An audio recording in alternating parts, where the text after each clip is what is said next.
সেই সন্তান কিয়ামতের ময়দানে বলবে, ওগো মা, আজকে কিয়ামতের ময়দানে একটা নেকির জন্য আমি আটকা পড়ে গিয়েছি গো মা। ও মা, একটা নেকি দিয়ে আমাকে তুমি সাহায্য করো। মা অস্বীকার করবে, সেই আপন মা তার সন্তানকে অস্বীকার করে ফেলবে। কে রে তুমি? তুমি এখানে এসে আমাকে সন্তানের জন্য দাবি করতেছো, তুমি আমার সন্তান বলে দাবি করতেছো।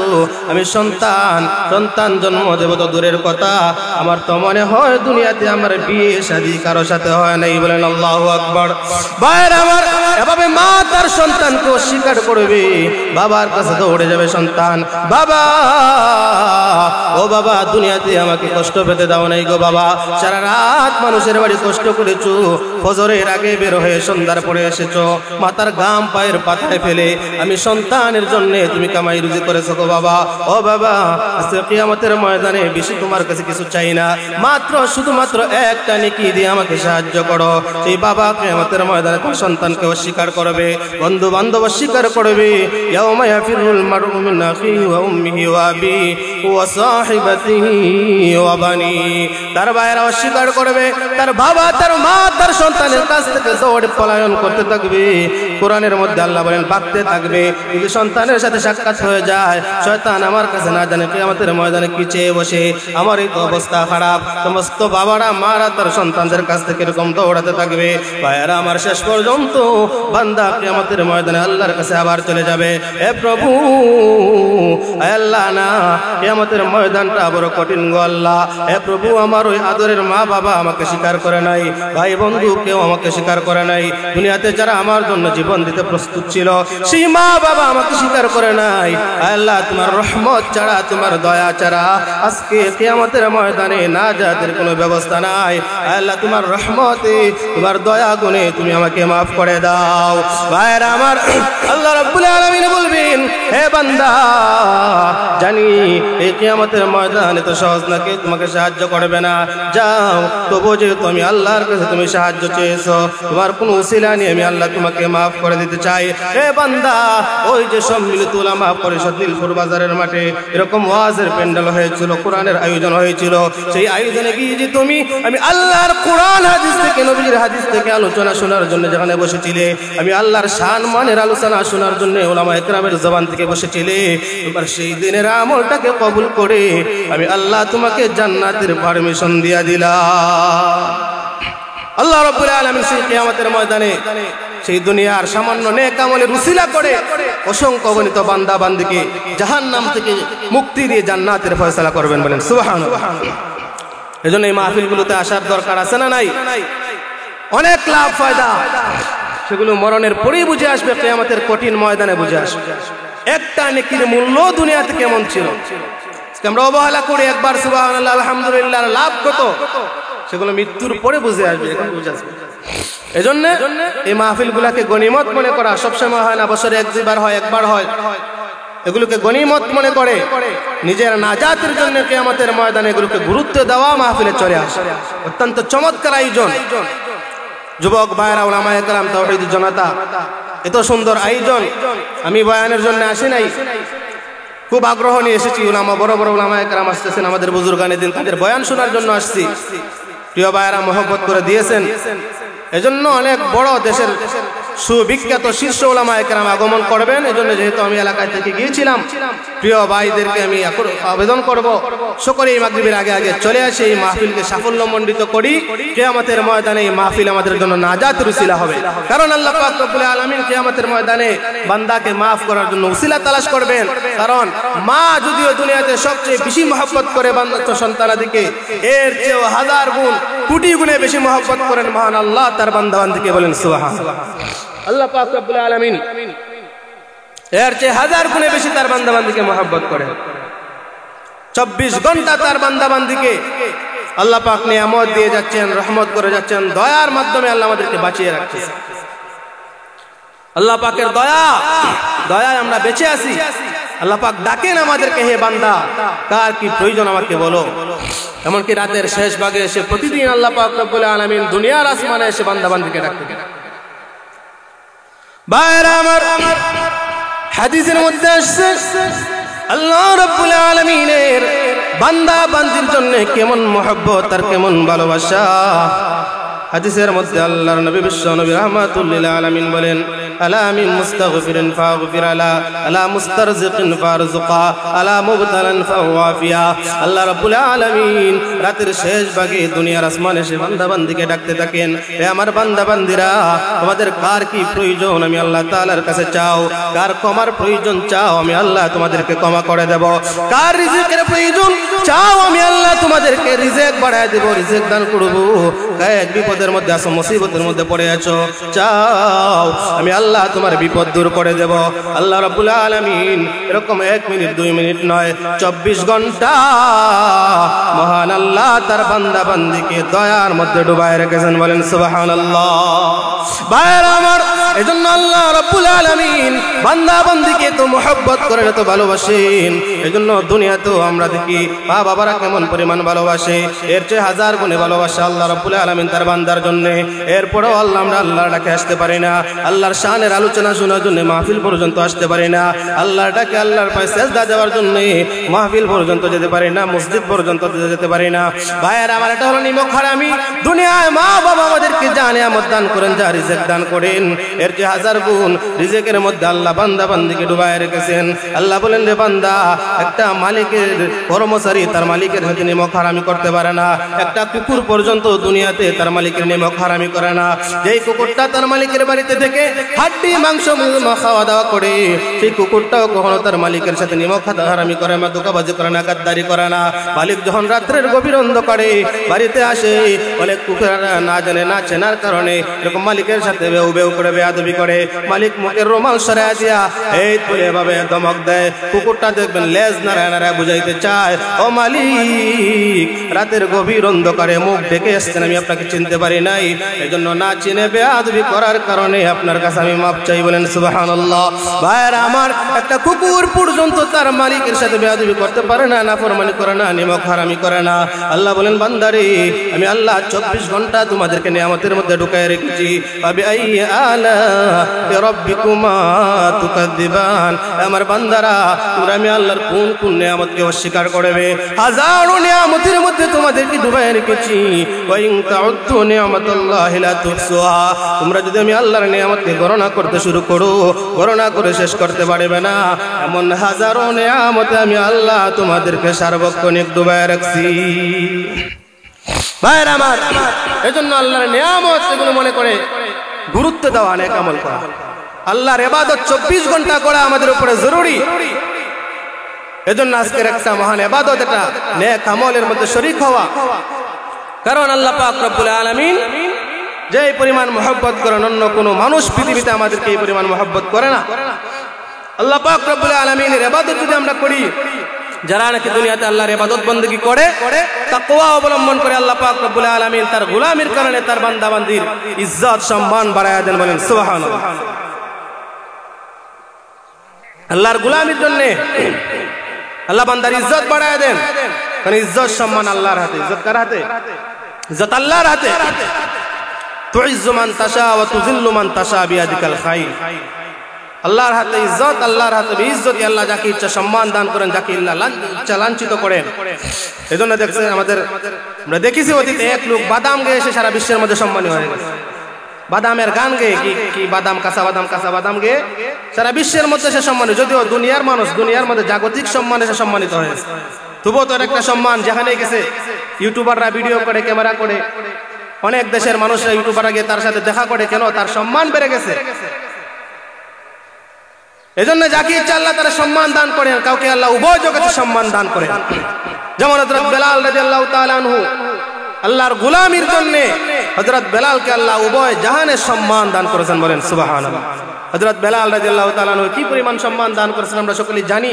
যিনি হাবশী গোলাম ছিলেন, গোলাম থাকার পরেও আল্লাহ রাব্বুল আলামিন এমন সম্মান দান করেছেন। আল্লাহর নবী বলেন, আমি যখন জান্নাতে গিয়েছি, আমি গিয়ে দেখি জুতার কার জানি পায়ের জুতার আওয়াজ শোনা যায়। জিবরাইলকে বললাম, এটা কার আওয়াজ? জিবরাইল বলে, হে নবী, এটা আপনার বিলালের আওয়াজ। বলেন সুবহানাল্লাহ। ভাইরা আমার, আল্লাহর নবী বিশ্ব নবী রাহমাতুল লিল আলামিন বলেন, হে জিবরাইল। এর আগে হাদিসে আল্লাহর নবী বর্ণনা করেন, আল্লাহর নবী বিশ্ব নবী রাহমাতুল লিল আলামিন যখন জান্নাতে প্রবেশ করবেন, নবীজির ডান দিকে তাকবেন আবু বকর, বাম দিকে ওমর। নবীজির সামনে গোরা নবীজির উটের লাগাম ধরে ধরে হযরত বেলাল রাদিয়াল্লাহু তাআলা আনহু নবীজির লাগাম ধরে ধরে উটের লাগাম ধরে ধরে নবীজির সাথে জান্নাতে প্রবেশ করবে। বলেন সুবহানাল্লাহ। ভাইরা আমার, সেই বেলালের ইজ্জত সম্মান আল্লাহ বাড়ায় দিয়েছেন শুধুমাত্র আল্লাহর গোলামির জন্য। দুনিয়াতে হযরত বেলাল আল্লাহর গোলাম ছিল। দুনিয়াতে যদিও দুনিয়ার মানুষের গোলামি করে গেছেন সারা জীবন। উমাইয়া হযরত বেলালকে কি পরিমাণ না নির্যাতন করেছে। উত্তপ্ত গরমের মধ্যে, সূর্যের তাপের মধ্যে, উত্তপ্ত মরুভূমির মধ্যে শোয়াইয়া পাথর চাপা দিয়া হযরত বেলাল রাদিয়াল্লাহু তাআলা আনহুকে উমাইয়া কষ্ট দিয়েছে। হযরত বেলাল রাদিয়াল্লাহু তাআলা আনহু এরকম কষ্ট দিয়েছে, কষ্টের সময় তিনি আল্লাহর নাম বলেন না, আল্লাহু আহাদ আল্লাহু আহাদ বলে তিনি চিৎকার করেন। আবু বকর সিদ্দিক রাদিয়াল্লাহু আনহু বলেন, রে বেলাল, উমাইয়া তোকে আল্লাহর নাম নেয়ার জন্য এত কষ্ট দেয়, পাথর চাপা দিয়ে কষ্ট দেয়, কি দরকার তো জোরে জোরে আল্লাহর নাম নেয়ার? মনে মনে আস্তে আস্তে তো আল্লাহর জিকির করলেই চলে। আবু বকর নির্দেশ দিলেন, হে বেলাল আস্তে আস্তে আল্লাহর নাম পড়ো। বেলাল বলেন, ঠিক আছে আস্তে আস্তে পড়বো। আবু বকর রাদিয়াল্লাহু তাআলা আনহু চলে যাওয়ার পরেই দেখা যায় বেলাল আবার জোরে জোরে পড়েন, আল্লাহু আহাদ আল্লাহু আহাদ। হযরত বেলাল আবার জোরে পড়েন। আবার উমাইয়ার বংশধররা, উমাইয়ার সালাফেলারা তাকে আযাব দেয়, কষ্ট দেয়। আবু বকর সিদ্দিক বলেন, হে বেলাল, আমার সাথে না ওয়াদা করলে তুমি জোরে জোরে আল্লাহু আকবার বলবে না? বেলাল রাদিয়াল্লাহু তাআলা ডাক দিয়ে বলেন, হে আবু বকর, যদিও আল্লাহর নাম নেওয়ার কারণে উমাইয়া আমাকে আযাব দেয়, কিন্তু শাস্তি দেওয়ার পরে যখন নাকি আমি আল্লাহর নামটা আমার জবান দিয়ে উচ্চারণ করি, মহান আল্লাহর নাম নেওয়ার কারণে আমার সমস্ত দুঃখ কষ্ট দূর হয়ে যায়। ভাইরা আমার, সেই বেলাল রাদিয়াল্লাহু তাআলা আনহু কি উমাইয়া তো আযাব দিয়েছে, কষ্ট দিয়েছে। শেষ পর্যায়ে আবু বকর সিদ্দিক রাদিয়াল্লাহু তাআলা আনহু এরকম টাকা পয়সা দিয়ে ওনাকে আজাদ করে দিয়েছেন, মুক্ত করে দিয়েছেন। মুক্ত করে আল্লাহ নবীর কাছে নিয়ে গেছেন। নবীজি হযরত বেলাল রাদিয়াল্লাহু তাআলা আনহুকে মসজিদে নববীর মুয়াজ্জিন নিযুক্ত করেছেন। হে বেলাল, আজকে থেকে তুমি মসজিদে নববীর মুয়াজ্জিন। বেলাল রাদিয়াল্লাহু তাআলা আনহু কি পরিমাণ সম্মান বেড়ে গেছে। মুয়াজ্জিনদের এমনিতেই অনেক দাম। মুয়াজ্জিনদের কেমন দাম? আল্লাহ নবী হাদিসের মধ্যে বলেন, মান আযানা সাবআ সিনিনা দাখালাল জান্নাহ। যারা নাকি 7 বছর পর্যন্ত মসজিদে আযান দেয়, মানুষকে আল্লাহর দিকে ডাকে, দাখালাল জান্নাহ, তারা জান্নাতে প্রবেশ করবে। সুবহানাল্লাহ বলেন। মুয়াজ্জিনদের এমন দাম। আরেক হাদিসে বলেন, যারা নাকি 12 বছর পর্যন্ত আযান দিবে তাদেরকে আল্লাহ জান্নাত দান করবেন। আরেক হাদিসের মধ্যে, কিতাবের মধ্যে আসছে, মুয়াজ্জিনদেরকে মৃত্যুর পরে কবরের মাটি মুয়াজ্জিনদেরকে গ্রাস করবে না, স্পর্শ করবে না। বলেন সুবহানাল্লাহ। দুনিয়ার মুয়াজ্জিনদের এমন দাম, সাধারণ মুয়াজ্জিনদের এমন দাম, কিন্তু হযরত বেলাল রাদিয়াল্লাহু তাআলা আনহু তো নবীজির মুয়াজ্জিন, মসজিদে নববীর মুয়াজ্জিন। বেলালকে নবীজি মসজিদে নববীর মুয়াজ্জিন নিযুক্ত করেছেন। বেলাল রাদিয়াল্লাহু তাআলা আনহু আযান দেন সময় যাচ্ছে। কুরাইশের লোকেরা বলে, হে সাহাবায়ে কেরাম, নবীজি সাহাবায়ে কেরামদেরকে উদ্দেশ্য করে বলে, বেলালের আযান আমাদের কাছে ভালো লাগে না, কারণ তিনার কণ্ঠটা তেমন ভালো ছিল না, কিন্তু অন্তর থেকে আযান দিতেন। কুরাইশের লোকেরা বলে, মুয়াজ্জিনের আযান আমাদের কাছে ভালো লাগে না, একটা সুললিত কণ্ঠের অধিকারী মুয়াজ্জিন বদলায় রাখো। আল্লাহ নবীকে সকলে আবদার করার কারণে নবীজির ইচ্ছা নাই মুয়াজ্জিনকে পাল্টায় দিবেন। সকলের কথা রক্ষার্থে নবীজি বেলালকে বললেন, হে বেলাল, আজকে থেকে তুমি আর মসজিদ নববীতে আযান দিও না, নতুন মসজিদ নিয়োগ হবে। নবীজি বলার সময় নবীজিও কান্দেন, হযরত বেলালও কান্দে, কারণ নবীজিও বেলালকে মহব্বত করতেন। বেলাল রাদিয়াল্লাহু তাআলা আনহু নবীজিকে মহব্বত করতেন। বেলাল কান্দে, নবীজিও কান্দেন। সুললিত কণ্ঠের অধিকারী মুয়াজ্জিন নিযুক্ত দেওয়ার পরের দিন ফজরের সময় সেই নতুন মুয়াজ্জিন তার সুন্দর কণ্ঠ দিয়ে আযান দিয়েছেন। কিন্তু আযান দেওয়ার পরে স্বাভাবিকভাবে বুড় হয়, অন্ধকার দূর হয়ে যায়। কিন্তু এই দিন আর বুড় হয় না, অন্ধকার দূর হয় না, দিন হয় না। আসমান থেকে জিবরাইল এসে নবীজিকে বলে, ওগো নবীজি, সুললিত কণ্ঠের মুয়াজ্জিন রাখতে পারেন, সুললিত কণ্ঠের আযান হতে পারে, কিন্তু এই আযানে আধার দূর হবে না, অন্ধকার যাবে না, ভোর আসবে না। ওগো নবীজি, আপনার মুয়াজ্জিন বেলাল যদিও কালো ছিল, যদিও গোলাম ছিল, যদিও তার কণ্ঠ তেমন সুন্দর ছিল না, কিন্তু বেলাল যখন আযান দিত, আযান দেওয়ার সাথে সাথে তার আযানটা মহান আল্লাহর আরশের মধ্যে পৌঁছে যাইত। সুবহানাল্লাহ বলেন। বেলাল রাদিয়াল্লাহু তাআলা আনহুর সম্মান আল্লাহ পাক রব্বুল আলামিন বাড়াই দিয়েছিলেন। কি জন্য? আল্লাহর গোলাম ছিলেন, এরকম নবীজির সবচেয়ে মহব্বতের মানুষ ছিলেন, নবীজিকে সবচেয়ে বেশি মহব্বত করতেন জীবন দিয়ে। সেই মহব্বতের কারণে আল্লাহ রব্বুল আলামিন বেলালের সম্মান দুনিয়া আখিরাতে বাড়াই দিয়েছেন। বলেন সুবহানাল্লাহ। মোহব্বত, নবীর মোহব্বতের এমন বড় একটা আমল, বড় একটা নিয়ামত। এজন্য আমি যে আয়াত আপনাদের সামনে তিলাওয়াত করেছি, সেই আয়াতের মধ্যে আল্লাহ পাক রব্বুল আলামিন বলেন, কুল ইন কুনতুম তুহিব্বুনাল্লাহ ফাত্তাবিউনি ইউহিব্বুকুমুল্লাহ। হে নবী, আপনি আপনার উম্মতদেরকে বলে দিন, যদি তোমরা আমি আল্লাহকে মহব্বত করো তাহলে আমি নবীকে অনুসরণ করো। অন্যান্য হাদিসের মধ্যে আসছে আমি নবীকে অনুসরণ করো, আমি নবীকে ভালোবাসো। বেলাল রাদিয়াল্লাহু তাআলা আনহু আল্লাহর নবীকে জীবনের চেয়ে বেশি ভালোবেসেছিলেন সাহাবায়ে কেরাম সকলেই। বিশেষ করে বেলালের ঘটনা, বেলাল তার জীবনের চেয়ে বেশি নবীকে মহব্বত করার কারণে আল্লাহ পাক রব্বুল আলামিন বেলালের সম্মান এই পরিমাণে বাড়ায় দিয়েছিলেন। বেলাল দুনিয়াতে আজান দেয়, সেই আজানের সাথে সাথে আজানের আওয়াজ গিয়ে সেই আজানের শব্দ মহান আল্লাহর আরশে পৌঁছে যায়। বলেন সুবহানাল্লাহ। এজন্য নবীজির মহব্বত এটা অত্যন্ত জরুরি বিষয়। নবীজির অনুসরণ করতে হবে, নবীজির মহব্বত মনে রাখতে হবে। লা ইউমিনু আহাদুকুম হাত্তা আকুনা হাব্বা ইলাইহি মিন ওয়ালিদিহি ওয়া ওয়ালাদিহি। আল্লাহর নবী হাদিসের মধ্যে বলেন, যতক্ষণ পর্যন্ত তোমার সন্তানাদির চেয়ে, এমনকি তোমার মা বাবার চেয়ে বেশি মহব্বত আমার নবী আমি রসুলের জন্য না হবে, ততক্ষণ পর্যন্ত তোমরা খাঁটি মুমিন হতে পারবে না। এজন্য আল্লাহর নবী বিশ্ব নবী রাহমাতুল্লিল আলামিন মহব্বত করতে হবে নবীকে। শুধু যে আমরা মহব্বত করবো এমন নয়, নবীজিও তো তার উম্মতদের জন্য সারা জীবন কান্না করে গেছেন। নবীজিও তো তার উম্মতের জন্য পাগল ছিলেন। নবীজিরও সবচেয়ে বেশি মহব্বত ছিল তার উম্মতের জন্য। এজন্য আল্লাহ নবী বিশ্ব নবী রাহমাতুল্লিল আলামিন জন্ম নেওয়ার পরেই নবীজি সর্বপ্রথম যেই বাক্য উচ্চারণ করেছেন সেটা হলো, আল্লাহ আমার উম্মতকে তুমি মাফ করে দাও। বলেন সুবহানাল্লাহ। ভাইরা আমার, এজন্য আল্লাহ নবীর মা হযরত আমেনা বলেন, নবীজি মুহাব্বত জন্ম নেওয়ার সময় হঠাৎ করে আমার ঘরের মধ্যে কেউ নাই, আমি চিন্তার মধ্যে পড়ে গেলাম। কেউ নাই, কে আমাকে সহযোগিতা করবে, সাহায্য করবে। পরে একজন মহিলা আসছে, হঠাৎ করে একজন দাইমা আসছে সাহায্য করার জন্য। ভাইয়ের আমার, আল্লাহ নবী বিশ্ব নবী রাহমাতুল্লিল আলামিন জন্ম নেওয়ার সময়, সংক্ষেপে বলছি, আল্লাহ নবীর মা আমেনা রাদিয়াল্লাহু তাআলা আনহা বলেন, হে পৃথিবীর মানুষেরা শুনো, আমার ছেলে মুহাম্মদ যেদিন জন্মগ্রহণ করে, অন্যান্য মানুষেরা, অন্যান্য বাচ্চারা দুনিয়াতে আসার পরে আও আও করে কান্দে, কিন্তু আমার সন্তান এরকম কান্নাকাটি করে নাই। আমার সন্তান জন্মের পরে একটা বাক্য উচ্চারণ করেছে, আল্লাহুম্মা গফির লি উম্মতি, আল্লাহুম্মা গফির লি উম্মতি।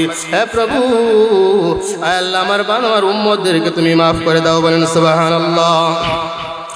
আল্লাহ নবী বিশ্ব নবী রাহমাতুল্লিল আলামিন উম্মতের জন্য এই পরিমাণ মহব্বত ছিল, দুনিয়াতে সারা জীবন কান্নাকাটি করে গিয়েছেন। কবরের মতো রওজার মধ্যে শেষে ইয়া রাব্বি উম্মতি, ইয়া রাব্বি উম্মতি বলে চিন্তা। কিয়ামতের ময়দানেও বিশ্ব নবীর পারমিশন ছাড়া আল্লাহ বিচারের কাজ শুরু করবেন না। সমস্ত কিয়ামতের মাঠের মানুষেরা পেরেশান হয়ে, যেহেতু গ্রামের মধ্যে সাঁতরাতে তাকে উপায় থাকবে না, সবাই আদম নবীর কাছে চলে যাবে। হে আদম পয়গম্বর, আপনি সকল মানুষের বাবা, জান আল্লাহকে সুপারিশ করুন যেন আল্লাহ বিচারের কাজটা শুরু করে দেয়। আদম নবী বলবেন, না, আমি আল্লাহর কাছে তো এক জায়গায় ধরা আছি, আমি পারবো না। আল্লাহ আমাকে নিষেধ করেছিলেন গাছের ফল খাওয়ার জন্য, আমি নিষেধ মানতে পারি নাই। যাও তোমরা অন্য পয়গম্বরের কাছে। সবাই চলে যাবে হযরত নূহ আলাইহিস সালামের কাছে। হে নূহ পয়গম্বর, আপনি দ্বিতীয় আদম, আপনাকে বলা হয় কিয়ামতের ময়দানে আজকে আল্লাহর কাছে দোয়া করুন যেন আল্লাহ বিচারের কাজ শুরু করে দেয়। তিনি বলবেন, না, আমি আল্লাহর কাছে ধরা আছি। সবাই চলে যাবে হযরত ইব্রাহিম পয়গম্বরের কাছে। তিনিও বলবেন, না, আমি ধরা আছি। সবাই চলে যাবে মুসা পয়গম্বরের কাছে। তিনিও বলবেন, না, আমি কিপ্তি লোককে পরামর্শ দেওয়ার জন্য, বিচার ভাঙার জন্য তাবা দিয়ে মেরে ফেলে দিয়েছিলাম, আমিও আল্লাহর কাছে ধরা। সবাই চলে যাবে ঈসা পয়গম্বরের কাছে। ঈসা নবী বলবেন, না, আমিও পারবো না, কারণ আমার উম্মতেরা আমার সাথে আমার মা এবং আল্লাহকে, আমার মা এবং এরকম আমার মাকে এবং আমাকে আল্লাহর শরীক সাব্যস্ত করে ফেলেছিল। আমার মাকে আল্লাহর স্ত্রী এবং আমাকে আল্লাহর সন্তান মেনে নিয়েছিল। আল্লাহ আমাকে বলতে পারে, হে ঈসা, তোমার উম্মতেরা এই পথভ্রষ্ট হয়ে গিয়েছিল কেন? তুমি কি বলছিলে নাকি তোমার মা এবং তোমাকে খোদা মানার জন্য আমি আল্লাহর কাছে আটকে যাব? সবাই এরকম অপারগতা প্রকাশ করবেন। ঈসা নবী বলবেন, তবে শোনো, আমি তোমাদেরকে এমন একজন লোকের সন্ধান দিতে চাই যিনি আজকে পারবেন কিয়ামতের ময়দানে তোমাদেরকে সাহায্য করতে। যাও তোমরা শেষ নবী মুহাম্মদ নবীর কাছে চলে যাও। সবাই গিয়ে দেখবে আল্লাহ নবী বিশ্ব নবী রাহমাতুল্লিল আলামিনের কাছে চলে যাবে। ওগো নবীজি, ওগো শেষ নবী, আজকে আপনিই পারবেন আমাদেরকে সাহায্য করতে। আল্লাহর কাছে বলুন, আল্লাহ যেন আমাদেরকে সাহায্য করেন। ভাইরা আমার, আল্লাহ রাব্বুল আলামিন কুদরতি ভাবে সমস্ত পয়গম্বরদের জন্য কিয়ামতের ময়দানে নূরের মিম্বরের ব্যবস্থা করবেন। সমস্ত পয়গম্বররা নূরের মিম্বরের মধ্যে বসে থাকবে। আল্লাহ নবী বিশ্ব নবী নূরের মিম্বরে বসবেন না। বলবেন, না, যদি আমি নূরের মিম্বরে বসে বলা যায় না, আল্লাহ সেই মিম্বরকে উড়ায় নিয়ে জান্নাতের মধ্যে নিয়ে যেতে পারেন। আমি জান্নাতে চলে যাব, আর আমার গুনাহগার উম্মতরা যেরকম হাসরের মাঠে পড়ে থাকবে, এটা আমি হতে পারে না। নবীজি নূরের মিম্বরে বসেন নাই। আল্লাহ রাব্বুল আলামিন কুদরতি ভাবে মাকামে মাহমুদটা নবীজির সামনে নিয়ে আসবেন। আল্লাহ নবী বিশ্ব বিশ্ব নবী মাকামে মাহমুদের মধ্যে দাঁড়ায় নামাজ পড়ে এরকম সেজদার মধ্যে পড়ে যাবেন, সেজদায় পড়ে দোয়া করতে থাকবেন, রব্বি উম্মতি রব্বি উম্মতি, আল্লাহ আমার উম্মতকে মাফ করো, আল্লাহ বনি আদমকে হিসাব শুরু করে দাও। নবীজির সেই দোয়ার কান্নার উসিলায় মহান আল্লাহ কিয়ামতের ময়দানের বিচারের কাজ শুরু করবেন, বলেন সুবহানাল্লাহ। আল্লাহর নবী বিশ্ব নবী শুধু তাই নয়, সমস্ত নবীদেরকে আল্লাহ পারমিশন দিবেন, হে নবীরা যাও সরাসরি জান্নাতে চলে যান, আপনাদের কোনো হিসাব নাই। আদম পয়গম্বর জান্নাতে যাবে, জান্নাতের প্রহরীদেরকে ডাক দিবে, জান্নাতীরা দরজা খুলে দাও, বলবে আপনি কে? বলে আমি আদম। তার সময় আসে নাই, পড়ে আসেন। এরপরে যাবেন নূহ পয়গম্বর, হে জান্নাতের রক্ষীরা জান্নাতের দরজা খুলে দাও, বলে আপনি কে? আমি নূহ। না এখনো সময় আসে নাই, পড়ে আসেন। এভাবে নবীর একের পর এক যাবেন, জান্নাতের প্রহরীর এরকম দরজা খুলবে না। শেষ পর্যায়ে ডাক দিয়ে বলবে, হ্যাঁ পয়গম্বরেরা আপনারা সবাই আসেন, একজন নবীর নাম কেন শুনি না? শেষ নবী মুহাম্মদ নবী কেন আসেন না? আপনারা কি জানেন না এই জান্নাতের চাবি বিশ্ব নবী মুহাম্মদ সাল্লাল্লাহু আলাইহি ওয়াসাল্লামের কাছে? যতক্ষণ পর্যন্ত বিশ্ব নবী না আসবেন ততক্ষণ পর্যন্ত জান্নাতের চাবি খুলে দেওয়া হবে না। কিয়ামতের ময়দানে বিশ্ব নবীকে সর্বপ্রথম জান্নাতে ঢোকার পারমিশন দান করবেন আল্লাহর নবী বিশ্ব নবী রাহমাতুল লিল আলামিন। তিনিও তার উম্মত ছাড়া জান্নাতে যাবেন না। আল্লাহর নবী বিশ্ব নবী রাহমাতুল লিল আলামিন তার উম্মতদেরকে সাথে নিয়ে জান্নাতে প্রবেশ করবেন, বলেন সুবহানাল্লাহ। আল্লাহর নবী বিশ্ব নবী রাহমাতুল লিল আলামিন এরকম কিয়ামতের ময়দানে উম্মতের কথা বলবেন না। এজন্য নবীজির উম্মতের পরে মায়া আছে, মহব্বত ছিল। এমনকি আল্লাহ নবী সাহাবায়ে কেরামদেরকে নিয়ে আলোচনা করতেছেন, বলছেন হে সাহাবীরা আমার খুব মনে চায় আমি আমার ভাইদেরকে এক নজর দেব। সুবহানাল্লাহ বলেন।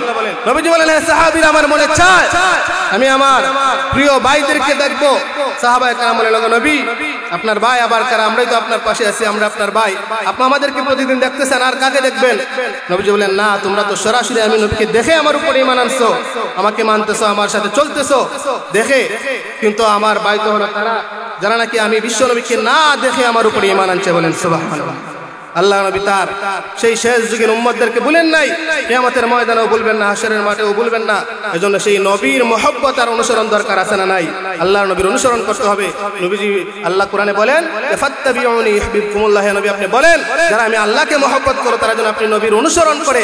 শুধু নবীর মহব্বত করলে হবে না, যে হ্যাঁ নবী আপনাকে ভালোবাসি, মিছিল মিটিং করলাম, কিন্তু নবীর সুন্নাত নাই, নবীর তরিকা নাই, খাবারের সময় নবীর সুন্নাত নাই, কোরআন তিলাওয়াত নাই, এবং বাথরুমে প্রবেশের সময় নবীজির সুন্নাত আছে, ঘুমানোর সময় নবীজির সুন্নাত আছে, পোশাক পরিধান করার সময় এমনকি জুতা পরার সময় নবীজির সুন্নাত আছে, ডান পা দিয়ে ডান জুতা প্রথমে পরিধান করা, প্রত্যেকটা ক্ষেত্রে জীবনের নবীর সুন্নাত আছে। যদি আমরা সেই নবীর অনুসরণের অর্থ হলো প্রতিটা জীবনের ধাপে ধাপে নবীজির অনুসরণ করা, খাবারের সময় নবীজির সুন্নাত মতে খাবার খাবো, ঘুমানোর সময় নবীজির সুন্নাত মতে খাবার খাবো, এরকম প্রত্যেকটা আমল আমরা নবীজির সুন্নাত মতে করব, তখন আল্লাহ পাক রব্বুল আলামিনের নবীর অনুসরণ হয়ে যাবে। আর নবীর অনুসরণ হলে অটোমেটিকলি আল্লাহর মহব্বত হয়ে যাবে। আর আল্লাহর মহব্বত যদি হয় দিলের মধ্যে চলে আসে, তাহলে হযরত বেলালকে আল্লাহ যেভাবে সম্মানিত করেছিলেন, আল্লাহ পাক রব্বুল আলামিন কিয়ামত পর্যন্ত যারা এই নবীর অনুসরণ করবে মহান আল্লাহর মহব্বতের নজরানার প্রমাণ পেশ করবে, আল্লাহ তার সমস্ত বান্দাদেরকে সেই বেলালের মতো দুনিয়া আখিরাতে সম্মান ইজ্জত বাড়া দিবেন, বলেন সুবহানাল্লাহ।